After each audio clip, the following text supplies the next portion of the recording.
اعوذ باللہ من الشیطان الرجیم، بسم اللہ الرحمن الرحیم۔ ماہ ذی الحج کی نماز کہ جو پہلے 10 دنوں میں نماز پڑھنی ہے، اور اس میں مغرب اور عشاء کے درمیان میں یہ نماز پڑھنی ہے۔ 2 رکعت نماز پڑھتا ہوں قربتاً الی اللہ۔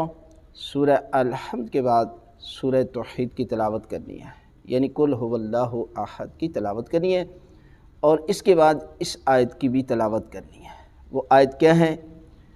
وَوَعَدْنَا مُوسَىٰ 30 لَيْلَةً وَأَتْمَمْنَاهَا بِعَشْرٍ فَتَمَّ مِيقَاتُ رَبِّهِ 40 لَيْلَةً وَقَالَ مُوسَىٰ لِأَخِيهِ هَارُونَ اخْلُفْنِي فِي قَوْمِي وَأَصْلِحْ وَلَا تَتَّبِعْ سَبِيلَ الْمُفْسِدِينَ۔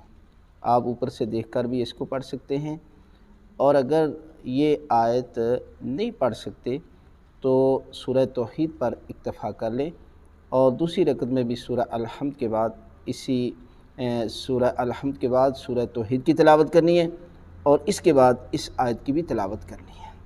لہٰذا یہ نماز بہت بڑا ثواب ہے، بہت بڑا اجر ہے۔ آپ ان 10 دنوں میں یعنی 1 ذی الحج سے لے کر 10 ذی الحج تک ہر مغرب اور عشاء کے درمیان میں اس نماز کو پڑھیں، ہر روز پڑھیں، اس کا بہت بڑا اجر ہے۔